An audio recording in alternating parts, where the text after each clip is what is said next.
Everyone, ladies and gentleman, कैसे हैं आप सब लोग। सिविल सर्विसेज एग्जामिनेशन की प्रिपरेशन अगर आप इंग्लिश मीडियम में करना चाहते हैं और अभी तक आपने हिंदी मीडियम से की है, आपका सिलेक्शन नहीं हो रहा है या आपने बहुत सारे नेगेटिव थॉट्स सुने हैं कि यार हिंदी मीडियम से अगर हम सिविल सर्विसेज एग्जामिनेशन की प्रिपरेशन करने की कोशिश करते हैं बहुत सारी हर्डल्स आती हैं, स्टडी मटेरियल इतना ज़्यादा अच्छे से अवेलेबल नहीं है, quality study material is not available for the Hindi medium students, but English medium students के लिए there is plenty of the quality study material is available at hand.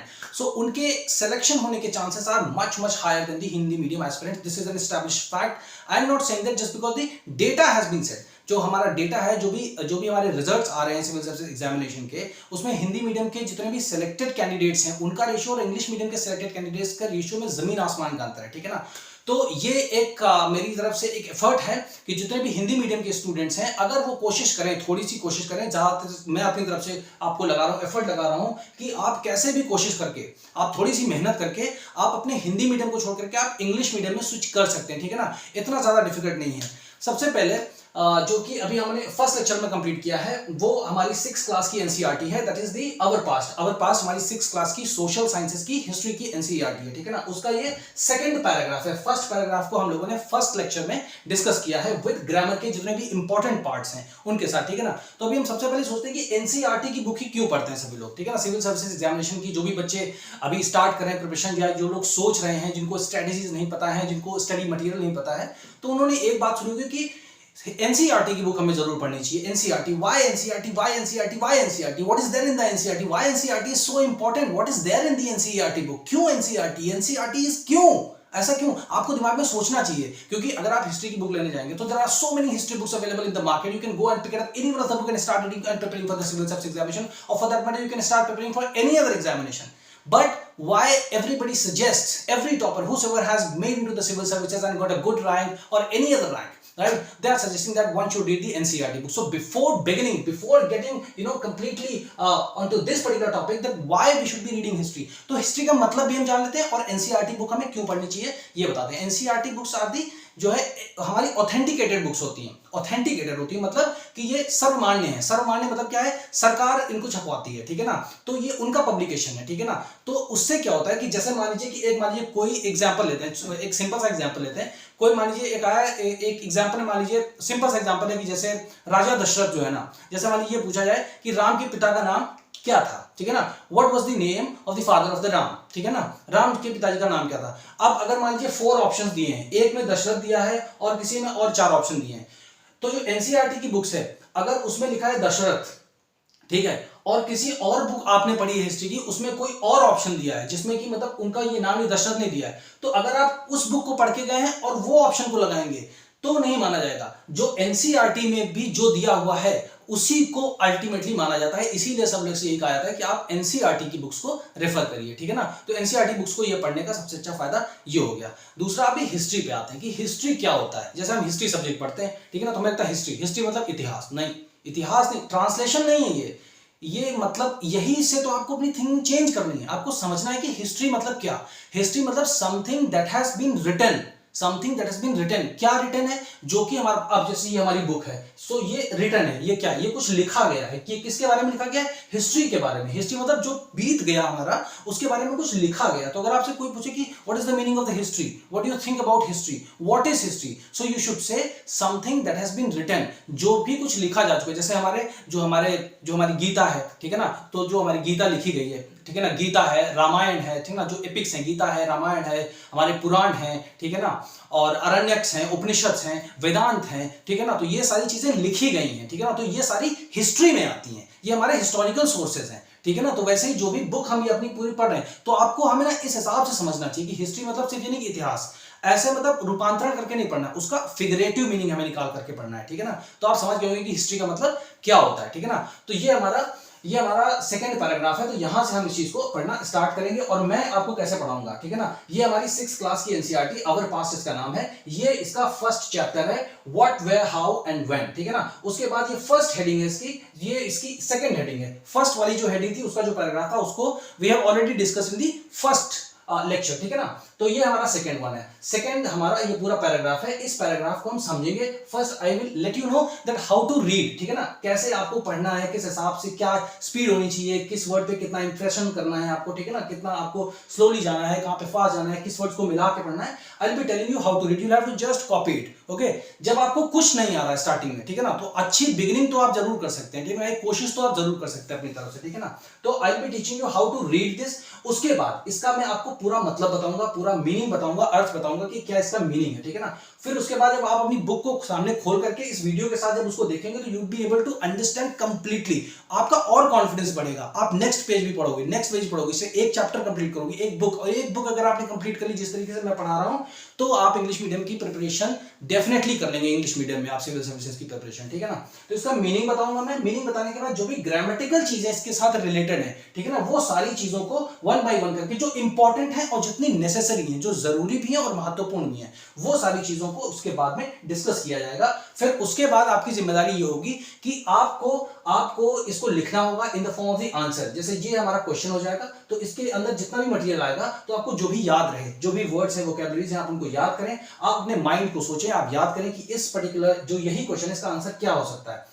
उस आंसर को आप लिखें, ठीक है ना। लिख करके आप मेरे को इस पर्टिकुलर जो व्हाट्सएप नंबर है 7080507433, ये व्हाट्सएप नंबर है, इस पर आप लिख करके अपनी कॉपी का एक स्क्रीनशॉट लेकर के आप सेंड कर सकते हैं। और जो भी ये है इसको आप सोचिए और अपने आप से यू जस्ट स्टार्ट स्पीकिंग, क्योंकि कोई ऐसा दिन नहीं आएगा आपकी लाइफ में कि जब आप suddenly you will start speaking in English, ठीक है ना। ऐसा कोई दिन नहीं आएगा किसी, अभी ही अच्छा टाइम है, यही अच्छा टाइम है। आपका अच्छा टाइम शुरू हो चुका है, बहुत पहले से चल रहा है। अगर आप जितना लेट इस वीडियो को देखेंगे उतना ज्यादा आप समझ लिए पीछे हैं, जितनी जल्दी आप इसको देखेंगे उतनी जल्दी आप अपनी प्रिपरेशन को और बेहतर कर सकते हैं, ठीक है ना। आप मेन स्ट्रीम में आ सकते हैं, क्योंकि इंग्लिश मीडियम स्टूडेंट्स के लिए कोई डर नहीं स्टडी मटेरियल की। उन्होंने जो देखा they start preparing for the examination immediately. उनको पता है ये सोर्सेज हैं, ये इसकी बेस्ट बुक्स हैं, ये इसका बेस्ट स्टडी मटेरियल है, ये कोचिंग इंस्टीट्यूट्स हैं, ये फैकल्टी मेंबर्स हैं, दे कैन डू दैट, ठीक है ना। आपको थोड़ा सा जिगल करना पड़ता है, मेहनत करनी पड़ती है ढूंढने के लिए, फिर आपको उसके अलग से मंगाने पड़ते हैं ट्रांसलेशन और ऑल दैट, ठीक है ना। तो वो सारी चीजों को हटाने के लिए डायरेक्टली इंग्लिश मीडियम से प्रिपरेशन करते हैं। That is why change the medium for the UPSC is the initiative by me to help all the Hindi medium aspirants out there to prepare the civil service examination in English medium, okay? तो ये हम उसके बाद सारी आपको ये मैं बताऊंगा पूरी की पूरी, जितनी भी इसमें जरूरी ग्रामर के पार्ट्स हैं उनको हम एक बार अच्छे से देखेंगे, ठीक है ना। और एग्जाम है, अभी जैसे बात करते हैं ना एग्जाम, एग्जाम की हिंदी क्या होती है, परीक्षा। तो परीक्षा को अगर और तोड़े, थोड़ा सा संधि विच्छेद करें, ठीक है ना, तो क्या हो जाएगा, आप लोग जरा सा सोचो क्या होगा।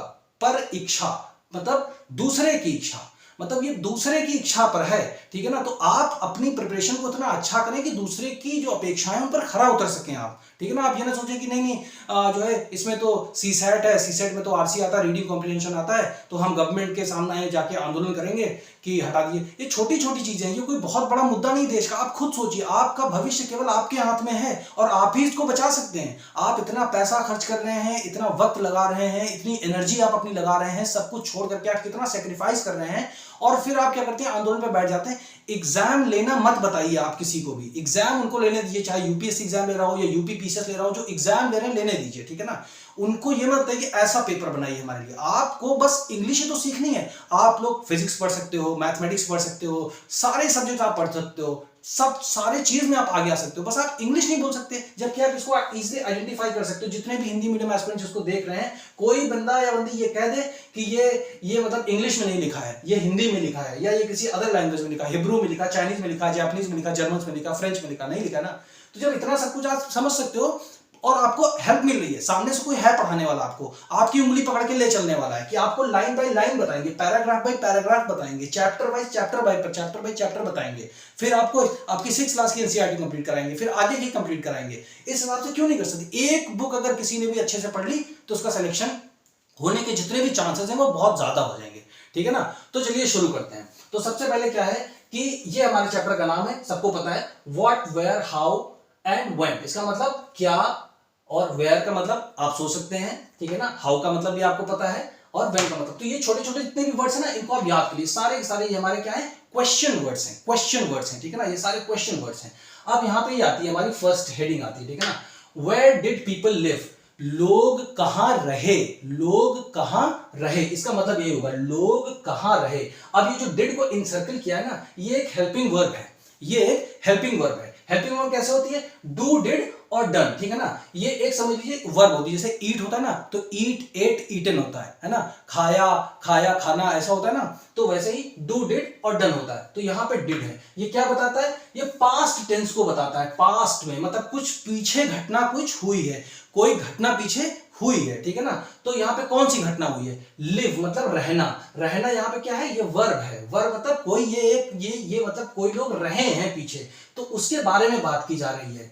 वेयर डिड पीपल लिव, लोग कहां रहे, कहां रहे, तो रहना, रहना इज अ वर्ब, ठीक है ना। कोई वहां पे हो रहा है, मतलब कुछ काम रह रहे हैं, जैसे हम लोग यहाँ रह रहे हैं, आप मुखर्जी नगर में रह रहे हैं, आप बिहार में रह रहे हैं, आप दरभंगा में रह रहे हैं, छत्तीसगढ़ में रह रहे हैं, ठीक है ना, आप कहीं भी रह रहे हैं, तो रहना इज अ वर्ब, ठीक है ना, वर्ब। तो लोग कहां रहे, तो पीपल मतलब लोग, वेयर मतलब कहां, ठीक है ना, लिव मतलब रहना, ठीक है ना। ये जैसे डिड लगा दिया जाता है, तो आपकी जो सोच है ना, वो तुरंत पीछे चली जानी चाहिए कि जो भी कुछ पीछे हो चुका है उसके बारे में बात की जा रही है। और डिड लगा दिया जाए स्पेसिफिकली, तो समझ लो कि कुछ भी, कुछ ना कुछ पीछे की घटना के बारे में बात बताइए। अभी एक सेंटेंस को मैंने इस तरीके से आपको एक्सप्लेन किया, सेंस आपको समझना है, क्योंकि आपको जो एग्जाम देने जा रहे हैं ना, वहां पे आपसे ग्रामर नहीं पूछी जाएगी कि ये डिड का यूज बताइए, या आर्टिकल्स का यूज बताइए आप हमको, या प्रोनाउंस का यूज बताइए आप हमें, ठीक है ना, ये सब नहीं पूछा जाएगा। तो आप सेंस समझिए, अगर आप इस लाइन को पढ़ने के बाद अपने आप से ये मतलब निकाल रहे हैं कि वेयर डिड पीपल लिव, लोग कहां रहे,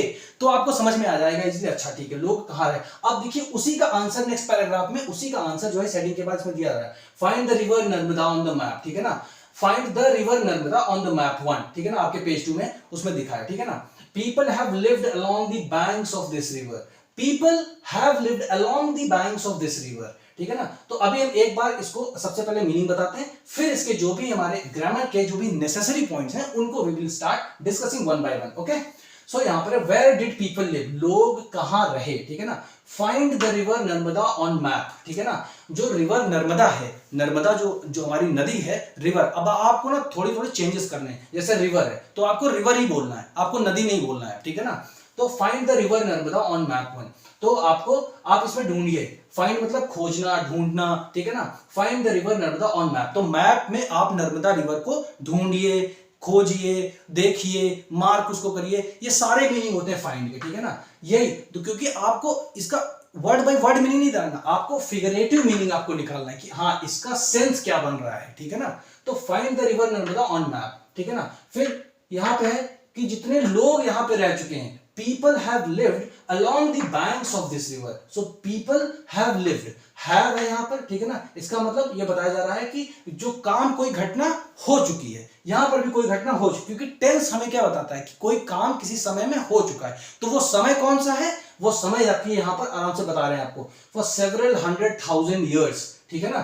ये मतलब कि कई सौ, ठीक है ना, कई सौ हजार साल, कई सौ हजार साल मतलब लाखों साल पहले की बात हो रही है यहां पे। तो बता रहे ना कि यहां पे people have lived along the banks of this river, तो बैंक्स मतलब होता है नदी का किनारा, जैसे ये हमारी नदी है, ऐसे ये हमारी नदी है, तो ये जो है ये इसका हो गया बैंक्स, ठीक है ना।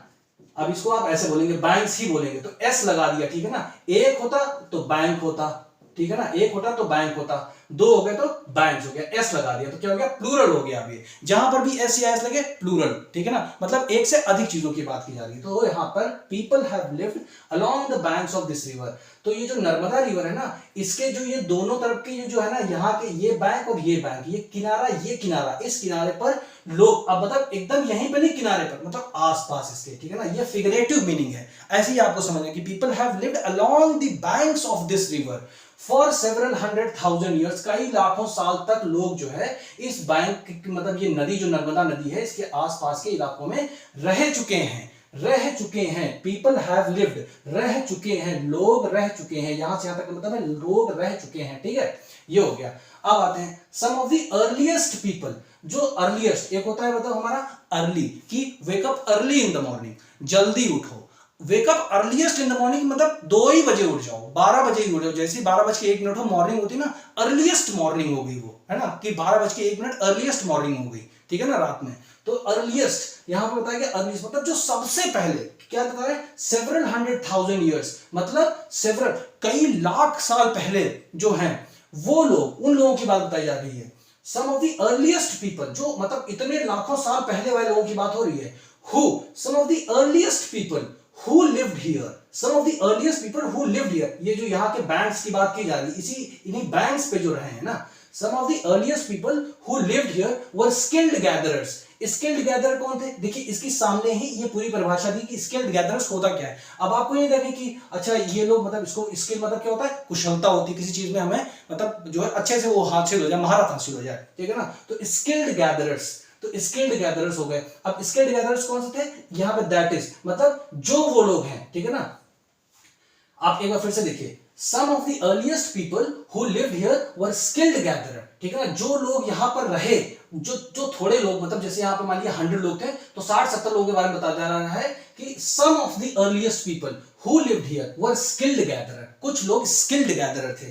skilled gatherer का मतलब क्या होता है? इसका मतलब ये होता है, यहाँ पे जो लिखा ना कि that is, तो that is मतलब कि मतलब अर्थात, इसका मतलब समझिए, अर्थात मतलब ये जो skilled gatherer है ये कौन है, इसके बारे में ये पूरी परिभाषा दी, आप समझ आएगा।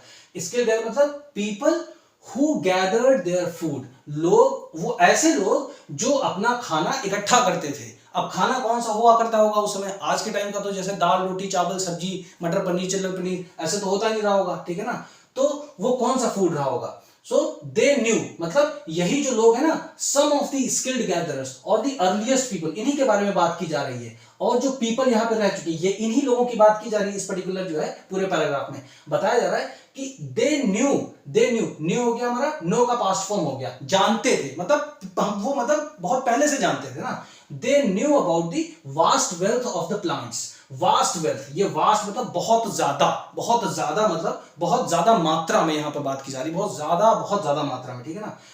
They knew about the vast wealth of the plants in the surrounding, surrounding मतलब आसपास हो गया, फॉरेस्ट मतलब आसपास के जंगलों में जो वनस्पतियां थी, वनस्पतियां मतलब जैसे मान लीजिए कि उस टाइम का जैसे आज का मान लीजिए हमारा शलजम हो गया, ठीक है ना, या हमारा बीट रूट हो गया, ये सारी चीजें जो पाई जाती है ना, तो प्लांट्स जो होते थे ना, ये वनस्पति वही है जो खाने वाली जो भी चीजें होती थी ना। तो दे knew about the vast wealth of the plants in the surrounding forests, जो आसपास के जंगलों में, फॉरेस्ट्स है ना, एक दो जंगल नहीं, बहुत सारे जंगल मतलब सब जंगल ही जंगल रहा होगा, तो आसपास वो रहा होगा, ठीक है ना। So they knew about the vast wealth of the plants in the surrounding forests and collected roots जैसे हमारे बीट रूट्स वगैरह हो गए, शलजम वगैरह हो गए, ठीक है ना, आज का चुकंदर वगैरह होगा, हो सकता होता हो कुछ उस टाइम जो भी होता हो, ठीक है ना। तो ये हो गया कि they knew about the vast wealth of the plants in the surrounding forests and collected roots, ठीक है ना, एंड कलेक्टेड, और उन रूट्स को कलेक्ट किया मतलब निकाला, उखाड़ा, अपने खाने के लिए साफ सुथरा किया, इसको बोलते हैं कि कलेक्टेड रूट्स, ठीक है ना, उन्होंने रखा अपने पास, ठीक है ना। फ्रूट्स जो भी उस वक्त खाने लायक फ्रूट्स रहे होंगे, ठीक है ना, तो फ्रूट्स को भी कलेक्ट किया, ठीक है ना। एंड अदर फॉरेस्ट प्रोड्यूस, ये जो कलेक्टेड वर्ड है ना, दिस वर्ड, ये वर्ड यूज किया जा रहा है रूट्स को कलेक्ट करने के लिए, फ्रूट्स को कलेक्ट करने के लिए, एंड अदर फॉरेस्ट प्रोड्यूस, और भी जो भी चीजें खाने पीने लायक रही होंगी उनको भी जो है वो लोग रखते थे अपने फूड के लिए, ठीक है ना, फूड के लिए वो लोग रखते थे, इकट्ठा करके रखते थे, ठीक है ना। फिर उसके बाद दे ऑल्सो हंटेड एनिमल्स, वो जानवरों का शिकार भी करते थे। तो ये हमारा इसका मतलब, दे ऑल्सो हंटेड एनिमल्स, जानवरों का शिकार भी करते थे। हंटेड मतलब शिकार करना, हंटेड मतलब किया होगा पास्ट में, ठीक है ना। So they also hunted animals, जानवरों का शिकार भी करते थे अपने खाने पीने के लिए, ठीक है ना। तो इतना आपको समझ में आ गया, ठीक है। अब आते हैं नेक्स्ट पार्ट पे, जो इसका ग्रामर वाला पार्ट है। तो ये जैसे मैंने आपको डिड समझा दिया, ठीक है ना, तो डिड हमारा हो गया, ये एक वर्ब है, हेल्पिंग वर्ब बोल लो, ठीक है ना, कोई भी वर्ब बोल लो, मतलब एक्शन हो रहा है। तो वो एक्शन कब हुआ? वो एक्शन पीछे हुआ, और पीछे कब हुआ? ये जो है ना सेवरल 100,000 ईयर्स पीछे, लाखों साल पहले हुआ ना, इसी के बारे में बताया, इसीलिए तो ये हेडिंग है यहाँ पे, ये डिड, ठीक है ना। अगर प्रेजेंट में होती तो सेवरल 100,000 ईयर्स बैक की बात नहीं हो सकती, ठीक है ना, फिर वो आगे की या अभी की बात करते। समझिए आप, यही समझिए आपको खाली, ठीक है ना, सेंस समझने की जरूरत है। तो ये डिड आप समझिए, ठीक है ना, ये एक वर्ब है। तो एक्शन जो भी हुआ है ना वो पास्ट में हुआ है। तो पास्ट में कौन सा एक्शन हुआ है? रहने का एक्शन हुआ, क्योंकि रहना भी एक क्या है? वर्ब है। लिव जो है एक वर्ब है, ठीक है ना। तो पास्ट में रहने की जो क्रिया हुई है लोगों की, उसके बारे में बात की जा रही है कि लोग कहां रहे। तो लोग कहां रहे उसके बारे में आपको पूरा समझ में आ गया। लोग कहां रहे? नर्मदा नदी के किनारों पर रहे, के आसपास के इलाकों में रहे, ठीक है ना। बहुत सारे मतलब सैकड़ों हजारों साल पहले लोग रहे, ठीक है ना। फिर उसके बाद क्या है, यही वो लोग मतलब ये सबसे पहले लोगों में से एक रहे हैं, ठीक है ना, जो लोग इस मतलब नदी के आसपास रहे, वो लोग स्किल्ड गैदरर भी थे। फिर उन्होंने क्या किया, जो है फूड वगैरह इकट्ठा किया। उनको पता भी था कि जंगल में मतलब क्योंकि बहुत सालों से रह रहे थे, तो उनको ये मालूम चल गया होगा धीरे धीरे रहते रहते कि हाँ यहाँ पर ये प्लांट्स हैं, ये वनस्पतियां हैं, ये खाने की चीजें हैं। तो उनको इकट्ठा करते थे, फ्रूट्स को इकट्ठा करते थे और वो हंट करते थे एनिमल्स को भी अपने खाने के लिए, ठीक है ना। तो ये हमारा हो गया, हमने डिड को समझ लिया। तो डिड हमारा पास्ट टेंस में ही आता है, ठीक है ना। तो डिड हमारा कंप्लीट हो गया, ठीक। अब ये हैव लिव्ड आया ना, तो ये बताते ना। अभी जैसे आपको अगर कोई आप उसमें ग्रामर की उसमें क्लास में जाएंगे, ग्रामर की क्लास में क्या होगा, यहां पे इसको बता देंगे सब्जेक्ट, ये हो गया सब्जेक्ट, ठीक है ना। ये हैव लिव्ड हो गया, तो subject plus have plus verb की थर्ड फॉर्म, ठीक है ना। Subject plus have plus verb की थर्ड फॉर्म, ऐसे हो जाएगा, ठीक है। तो इस चीज को हम आराम समझेंगे, क्योंकि इसको हमें वो उस हिसाब से ग्रामर नहीं करना है। एसएससी का एग्जाम की तैयारी नहीं कर रहे हैं या बैंकिंग, जहां पे यही पूछा जाएगा कि यहाँ वर्ब की कौन सी फॉर्म लगेगी, वहां वो पूछा जाएगा, उससे मेरिट बनती है, उससे सिलेक्शन होता है। यहाँ पे आपको समझ में आना चाहिए, ठीक है ना, तो आप आगे की अपनी प्रिपरेशन अच्छे से कर सकते हैं, ठीक है। तो पीपल हैव लिव्ड, तो हैव लिव्ड क्या होता है, हैव यहाँ पे ये भी हमारी एक हेल्पिंग वर्ब है, ठीक है ना। ये हमारी हेल्पिंग वर्ब, ये हमें क्या दिखाता है कि कोई एक्शन जो है वो कंप्लीट हो चुका है, प्रेजेंट परफेक्ट, मतलब ये कोई भी चीज जो भी हुई है वो हो चुकी है। जैसे कैसे हो चुकी है, लोग यहाँ पर इतने 100 सालों पहले, इतने हजारों साल पहले लोग यहाँ पर रह चुके हैं। कहाँ रह चुके हैं, नदी के किनारे पर। तो अब आप इससे ये सेंस लगाइए कि जहां भी हैव और हैव के साथ हमेशा थर्ड फॉर्म आती है, तो आप समझ जाएंगे अच्छा ये इसका ग्रामर, ठीक है ना। तो इस हिसाब से आपको समझ में आ जाएगा, ठीक है ना। तो हैव का थर्ड फॉर्म आप बस उतना समझिए जितना, क्योंकि ये सारी चीजें बार बार रिपीट होंगी, बार बार रिपीट होंगी, 50 बार, 100 बार, 1000 बार रिपीट होंगी एक ही बुक को अगर आप कंप्लीट करेंगे तो, ठीक है ना। तो आपको और कुछ सोचने की जरूरत नहीं है, ठीक है। एक बार समझिए, आगे बढ़िए, ठीक है ना। समझ में आया, तो ये आपका समझ में आ गया। हु यहाँ पर क्या है, जो हु है ना, वो एक रिलेटिव प्रोनाउन होता है। अब ये बहुत ही उस तरीके की भाषा होती है, रिलेटिव प्रोनाउन। तो सामने वाला समझता है यार ये रिलेटिव प्रोनाउन कहां से आ गया, ये तो मुझे ये नहीं समझ में आ रहा, तो उसको कुछ मत समझिए। रिलेटिव मतलब यहाँ पर इसका हु का मतलब हो जाएगा जो, यहाँ का पर भी हु का मतलब हो जाएगा जो। अभी कैसे हो जाएगा, अभी देखते हैं ना। Some of the earliest people who lived here were skilled gatherer, कुछ लोग जो सबसे पहले यहां पर रहे, कुछ लोग जो सबसे पहले यहां पर रहे, ठीक है ना, वो लोग स्किल्ड गैदरर थे, ठीक है ना। That is the people who gathered their food, ये वही लोग थे जो यहां पर आ जाएगा। तो हु का मतलब जो भी होता है, हु का मतलब खाली वही नहीं होता कि हु आर यू, ठीक है ना। वो कौन वाला मीनिंग ही नहीं होता, केवल फिगरेटिव मीनिंग्स भी बहुत ज्यादा होते हैं, जो आप हूबहू पढ़ने की कोशिश करते हैं उसी में तो नहीं पढ़ पाते हैं, आपको चेंज करना पड़ेगा अपना माइंडसेट, ठीक है ना। ये हो गया। अब इसमें बार बार क्या आया है, दा आया है, दा, दी, दा, जो भी लोग पढ़ते हैं दा, ठीक है ना। यहां पर भी दा, ठीक है ना, यहां पर भी दा आया है, यहां पर भी दा आया है, तो दा बहुत बार आया है। तो इसको डिस्कस कर लेते हैं। ये क्या होता है, आर्टिकल्स होते हैं बेसिकली। जो दा होता है वो आर्टिकल्स होते हैं। तो आर्टिकल्स हमारे कितने टाइप होते हैं, 2 टाइप होते हैं। बहुत सिंपली हम देखेंगे, ठीक है ना, बहुत ज्यादा ग्रामर के बीच में मतलब अंदर नहीं आएंगे, मैं समझा सब दूंगा आपको, ठीक है ना। जो हमारे आर्टिकल्स होते हैं, एक होता है हमारा कौन सा, निश्चित, जो चीजें निश्चित होती हैं, ठीक है ना। जैसे जो ये हमारा जो होता है ना, इसको बोलते हैं द आर्टिकल, ठीक है ना। वैसे 3 आर्टिकल होते हैं, बट 3 नहीं बोलते उनको। ये हमारे 2 चीजों में डिवाइड होते हैं। एक हमारा आर्टिकल, ये हो गया आर्टिकल, एक हो गया डेफिनेट आर्टिकल, एक हो गया इनडेफिनेट आर्टिकल। तो जो आपका ये हो गया ना डेफिनेट आर्टिकल, इसको आप रिलेट कर सकते हैं गैंग्स ऑफ वासेपुर से। गैंग्स ऑफ वासेपुर में क्या है कि उसमें एक था कैरेक्टर ना डेफिनेट, तो जो भी डेफिनेट आपको जब भी आपको दा कहीं भी लगा मिले तो आप गैंग्स ऑफ वासेपुर को यूज कर सकते हैं। अब कैसे आप गैंग्स ऑफ वासेपुर जो मूवी है उसको, क्योंकि उसमें देखिए ऐसे ऐसे सीन्स हैं, भाग रहे हैं लोग, दौड़ रहे हैं, इस दिशा में जा रहे हैं, उस दिशा में जा रहे हैं, ठीक है ना। तो जिस भी दिशा में आपको मुड़ना है, ईस्ट वेस्ट नॉर्थ साउथ, है ना, आपको कहीं भी जाना है, तो जितनी भी आपकी डायरेक्शंस होंगी वहां पर दा लगेगा। हर डायरेक्शन के पहले आपको दा लगाना है। द ईस्ट, द वेस्ट, ठीक है ना, द नॉर्थ, दी साउथ, ठीक है ना। तो आपको जितनी भी डायरेक्शन है, कहीं भी आपको डायरेक्शन मिल जाए, तो आपको जो भी इसमें भी आप आगे रीडिंग करेंगे तो आपको द मिलेगा जहां पर भी डायरेक्शन की आवश्यकता पड़ेगी, ठीक है ना। तो ये हमारा हो गया कि डायरेक्शन वाला मामला कंप्लीट हो गया। जहां पर भी द है, ये एक हमारा डेफिनेट आर्टिकल होता है, ठीक है ना।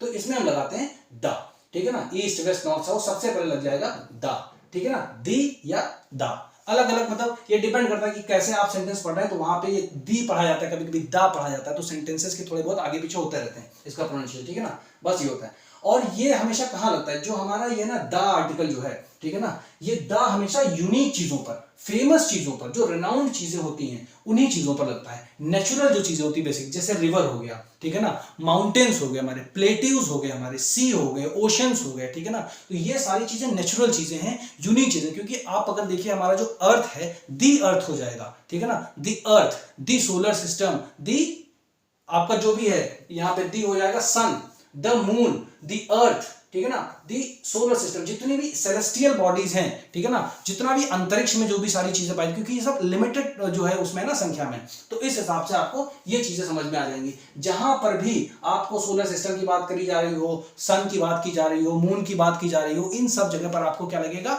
दा लगेगा, ठीक है ना। तो ये जितनी भी फेमस चीजें हैं, यूनिक चीजें हैं, वहां पर लगेगा, ठीक है ना। तो बस आप इससे ही समझ लो, ठीक है। बाकी जो हमारी सुपरलेटिव डिग्री, अब देखिए यहां पर देखिए इसमें ग्रामर का यूज हुआ है ना, फाइंड द रिवर नर्मदा, देखिए यहां पर इसीलिए दा लगा, अदरवाइज इसका दा का तो कोई अलग से मीनिंग होता ही नहीं है। अगर आप देखें फाइंड, फाइंड का मतलब खोजना, ये हो गया रिवर मतलब नदी, और ये हो गया नदी का नाम, ठीक है ना। तो इसका दा का तो कोई यूज ही नहीं है, मतलब आया फिर क्यों, क्यों आया, इसीलिए आया। देखिए जो भी व्याकरण बनाई गई है, जो ग्रामर है ना इंग्लिश वाली, कोई भी लैंग्वेज की ग्रामर जैसे उन लोगों ने इजाद की, यूएस में इजाद की या लंदन में इजाद हुई, ठीक है ना, इंग्लिश कंट्रीज में इजाद हुई, तो वो जो लैंग्वेज बनी ना, इसलिए उन्होंने ग्रामर बनाई कि अदर कंट्रीज में, अदर लोगों को जो हमारे यहाँ के नहीं रहने वाले, उनको भी अगर सीखना हो ये लैंग्वेज तो कैसे सीखेंगे। तो ये कुछ रूल्स हैं, इन्हीं रूल्स के हिसाब से इंसान सीखेगा। तो इसीलिए उन्होंने, अब हर चीज के पीछे कुछ ना कुछ तो होता है लॉजिक, तो ये लॉजिक है कि अगर इसके पीछे द लगा है तो ये ऐसी यूनिक चीजें होंगी, नेचुरल चीजें होंगी जहां पर आपको द लगाना पड़ता है, ठीक है ना। तो द एक आर्टिकल होता है जो कि हमारा डेफिनेट होता है, ठीक है ना, और जो डेफिनेट होता है वो गैंग्स ऑफ वासेपुर होता है। और गैंग्स ऑफ वासेपुर मूवी अगर आप देखेंगे तो उसमें जब आगे पीछे उनको दौड़ाते हैं मर्डर करने के लिए,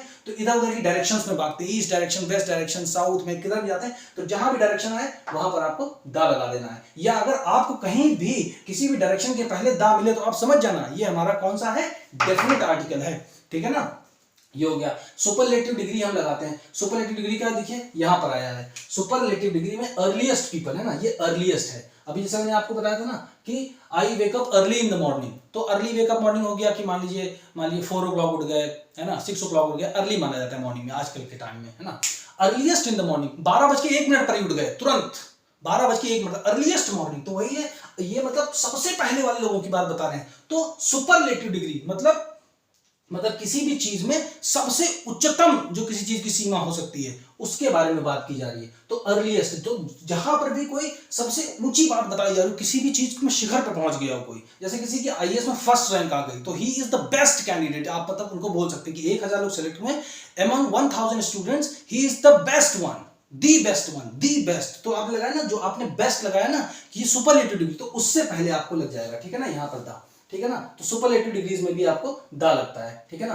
बाकी आपको जो है हमारी जितनी भी जो हमारी ट्रेन्स हैं, दी शताब्दी एक्सप्रेस, कोई भी ट्रेन ले लो आप, दी वंदे भारत एक्सप्रेस, ठीक है ना, दी राजधानी एक्सप्रेस, दी मरुधर एक्सप्रेस, दी पंजाब मेल, कोई भी ट्रेन का नाम ले लो आप, जितनी भी ट्रेन के नाम होते हैं सबके आगे दा लगता है। तो आप ये एक लाइन में बना लेना कि ट्रेन के आगे लगता है, सारी डायरेक्शंस के आगे लगता है, ठीक है ना, हाईलाइट्स करने के लिए लगता है, सुपरलेटिव डिग्री बताने के लिए लगता है, यूनिक चीजें जो भी हमारी होती है ना, जैसे मतलब जैसे हमारी हो गए अर्थ हो गए, ठीक है ना, ये सारी चीजें जितनी भी यूनिक चीजें हैं, बड़ी बड़ी चीजें हैं जो थोड़ी संख्या में है, नेचुरल चीजें थोड़ी संख्या में, जैसे हमारी नदियां हैं, ठीक है ना, रिवर्स हैं, ठीक है ना, प्लेट्यूज हैं, माउंटेन्स हैं, ओशंस हैं, सीज हैं, ठीक है ना, और जितनी हमारी सेलेस्टियल बॉडीज हैं, हमारे 9 जो हमारे ग्रह हैं, ठीक है ना, तो इनके सबके पहले लगता है दा। तो एक छोटी सी आप ऐसे इतनी बड़ी सी बना लेना लिस्ट, तो बस उनको याद कीजिए, हाँ जहां जहां ये है ये लगता है। फिर आप जैसे जैसे आप इसको पढ़ते जाओगे ना तो आपको खुद ही याद आता जाएगा, क्योंकि इतना ज्यादा जब वही ना एक ग्रामर के रूल को जब आप 100 बार पढ़ोगे, 500 बार पढ़ोगे, तो आपको ऑटोमेटिकली समझ में आ जाएगा, अच्छा ये चीज ऐसे होती है, ठीक है ना। इस तरीके से नहीं पढ़ाया जाता कहीं भी,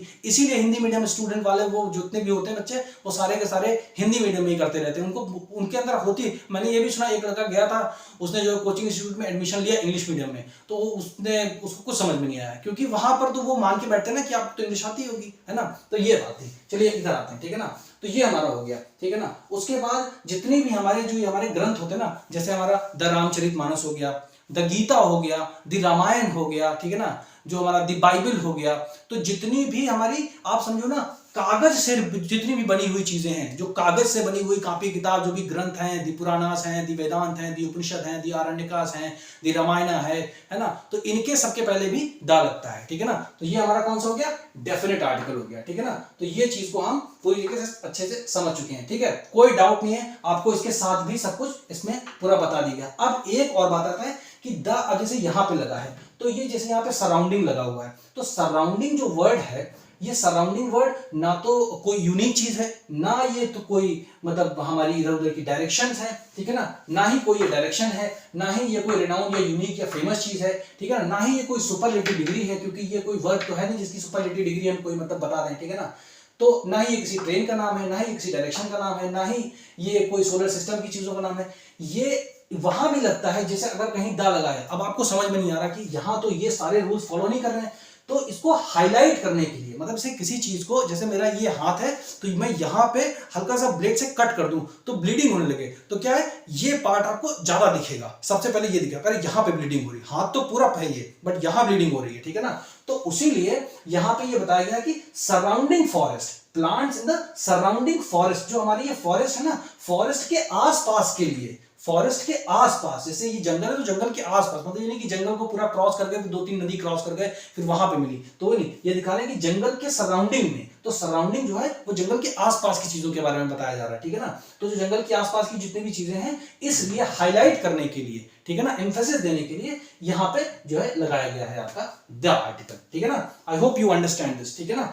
तो अब आते हैं कि ये वाला आर्टिकल कहां कहां नहीं लगेगा, ठीक है ना। तो हाईलाइट करने के लिए कहीं भी लगा सकते हैं। सबसे पहली बात तो अगर ये सारे रूल्स फॉलो नहीं कर रहे हैं और फिर भी आपको कहीं भी द आर्टिकल लगा हुआ मिलता है, तो आप समझ लीजिए कि उसको हाईलाइट करने के पर्पज से लगाया गया है, ठीक है ना। अभी देखिए कि आपका जैसे जो आपका नाम है, आपका नाम मान लीजिए रोहित है, ठीक है ना, रोहित है, या आपका नाम मान लीजिए कालू है, ठीक है ना, या आपका नाम मान लीजिए पीलू है या गोरू है, जो भी आपका नाम है, तो नाम के साथ में कभी द लग ही नहीं सकता। जैसे बट अभी आपको बताया ना कि जो भी आपका नीलू, पीलू, कालू, नीलू, जो भी आपका नाम है, उस नाम के साथ तो दा नहीं लगेगा, ठीक है, ये बात कंफर्म हो गई। इसके बाद अब किसी का नाम सलमान खान है, मान लीजिए 100 लोग इस क्लासरूम में बैठे हैं, ठीक है ना, तो उसकी बॉडी बहुत अच्छी है, तो मैं बोलूंगा he is the Salman Khan of the class, he is the Salman Khan of the class. तो क्योंकि उसकी बॉडी जो बिल्ड है उसको हाईलाइट करने के लिए मैं बता रहा हूं, तो हाईलाइट जो वर्ड है ना, उसको आप याद कर लेना। तो हाईलाइट करने के लिए हम लगा सकते हैं, ठीक है ना, जो भी हमारे प्रॉपर नाउन्स होते हैं, तो प्रॉपर नाउन्स मतलब हमारे नाम ही होते हैं। और जैसे अभी इसके प्रीवियस वीडियो में हमने पढ़ा था हंटर्स, हर्डर्स, गैदरर्स, फार्मर्स, और हमारे म्यूजिशियंस, आर्टिस्ट, साइंटिस्ट, ये सारे लोग हैं, तो इसमें एस लगा हुआ है, सारे प्लूरल्स हैं, तो प्लूरल्स के साथ कभी भी कोई आर्टिकल नहीं लगता, इसलिए वहां भी आप देखेंगे जो इसके पहले वाला वीडियोस में भी कोई आर्टिकल नहीं लगा हुआ है, वो आर्टिकल लगेगा ही नहीं, वो उसका रूल से बाहर है, ठीक है ना, तो लग नहीं सकता है, ठीक है। बाकी जितने भी हमारे फेस्टिवल होते हैं, जैसे होली हमारे यहाँ फेस्टिवल है, या हमारा जो भी फेस्टिवल है, मतलब मान लीजिए दिवाली है, ठीक है ना, तो दिवाली ने बोलेंगे कि द दिवाली, द होली, ठीक है ना, द नहीं लगता इसके पहले कोई आर्टिकल नहीं लगेगा, ठीक है ना, आ लगेगा, ना एन लगेगा, ना कुछ भी नहीं लगेगा, ठीक है। तो लेकिन अब इसको हाईलाइट करने लगा देंगे कि the Holi festival is celebrated all over the world, मतलब होली ही एक ऐसा फेस्टिवल है कि जो पूरे दुनिया में मनाया जाता है, ठीक है ना, तो इस वजह से हम लगा देंगे द, ठीक है ना। तो आप बस खाली समझते रहिए सेंस को, कि इसी सेंस में आपको समझना है, ठीक है ना। फिर उसके बाद अनकाउंटेबल नाउन्स हैं, तो अनकाउंटेबल मतलब चीजें क्या होती है जिनकी हम कोई गिनती नहीं कर सकते, ठीक है ना। जैसे मैंने बोला कि आप मुझे एक मिल्क दे दो, तो एक मिल्क क्या होता है, एक एयर दे दो, एक एयर क्या होता है, हो ही नहीं सकता। ऑनेस्टी, एक ऑनेस्टी दे दो, एक ब्यूटी दे दो, ऐसा नहीं होता है ना।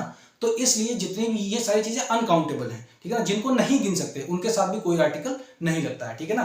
तो ये तो हो गया हमारा जो ये हमारा पूरा गैंग्स ऑफ वासेपुर वाला मामला था, वो हमारा ये इससे डेफिनेट से रिलेटेड, क्योंकि डेफिनेट कैरेक्टर तो आप याद रखिए, gangs of Wasseypur and the definite, उसके बाद नीचे जितना भी पूरा मटेरियल बताया गया वो इससे रिलेटेड है हमारे द आर्टिकल से, ठीक है। अब आते हैं इनडेफिनेट पे, इनडेफिनेट आर्टिकल, ठीक है ना, indefinite article a and an होते हैं। अब कितने लोगों ने मिर्जापुर देखा है, जितने लोगों ने भी मिर्जापुर देखा होगा उनको पता होगा ना कि काका काका कितना इंपॉर्टेंट है। अगर आप काका काका नहीं जानते हैं तो आप समझ सकते हैं ना कि आपके साथ मतलब कुछ भी हो सकता है। अब याद करिएगा उस वाले सीन को, तो आपको फटाफट अभी काका काका याद हो जाएगा, ठीक है। अब आते हैं ए एंड एन पे, ठीक है ना, ये इनडेफिनेट आर्टिकल होता है। तो इनडेफिनेट आर्टिकल को कैसे समझे हम, ठीक है ना। आप सोचिए यार ये सब क्या लिखा है, ये बहुत ही सिंपल सी चीज है। जैसे आपने ये समझ लिया ना, हमारा ये वाला आर्टिकल पूरा समझ लिया द वाला। अब इस पर आते हैं, ठीक है। अब इसमें क्या है कि ये हिंदी को समझिए आप। इसके बाद आपको जितना भी पूरी दुनिया में कहीं भी आर्टिकल पढ़ाया गया हो, आपको देखने की जरूरत ही नहीं है, ये वाला फॉर्मूला हर जगह काम करेगा। सिर्फ आपको काका का याद करिए, क्योंकि आप यहां पे आपको कौन सा देखना था, गैंग्स ऑफ वासेपुर, यहां आपको मिर्जापुर याद रखना है। मिर्जापुर में तो काका गागा इज मस्ट, अगर काका गागा आपको नहीं आता you can not do anything, ठीक है ना। सो काका गागा आपको जरूर पढ़ना है। तो काका गागा अंगा, तो यहाँ का तो ये हमारे क्या होते हैं, वॉवेल्स होते हैं, स्वर होते हैं, ठीक है ना। तो आ ई उ, देखिए हर एक लेटर में अलग साउंड आ रहा है। यहाँ पे आ रहा है, यहाँ पे ई आ रहा है, यहाँ पे उ आ रहा है, यहाँ पे ए आ रहा है, अंग आ रहा है, आहा आ रहा है, ओ ऐसे करके आ रहा है, ठीक है ना। तो जो भी आप इंग्लिश का वर्ड पढ़ें उसमें अगर लास्ट में ये वाला साउंड आ रहा है तो वहां एन लगेगा।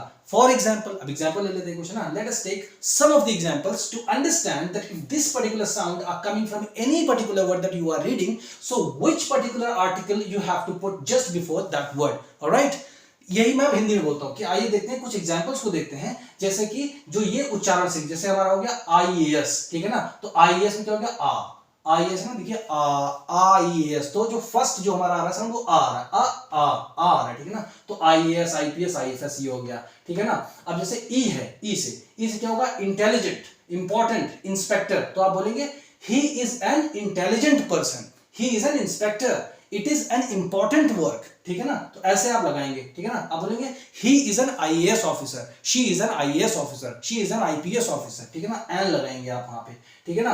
अब यहाँ पे ए आ जाता है, मान लीजिए जैसे लिखा है SI, ठीक है ना, SI, तो जो हमारे सब इंस्पेक्टर होते हैं ना, तो SI को कैसे बोलेंगे हम, SI को कैसे बोलेंगे, यहाँ पे SI में ए आ रहा है, सबसे पहले साउंड देखिए ना, ए आ रहा है, नहीं आ रहा है। तो ए जैसे ही आपको कहीं ऐसा मत देखिए आप इंग्लिश में कि कहीं एस लिखा हुआ है यहाँ पे सा, ऐसा नहीं होगा। ए आप इसमें देखिए साउंड क्या आ रहा है, SI साउंड आ रहा है, SI। तो आपको हिंदी वर्णमाला के हिसाब से देखना है, इसीलिए मिर्जापुर बहुत इंपॉर्टेंट है, आप समझिए इसकी जो है इंपॉर्टेंस को, ठीक है।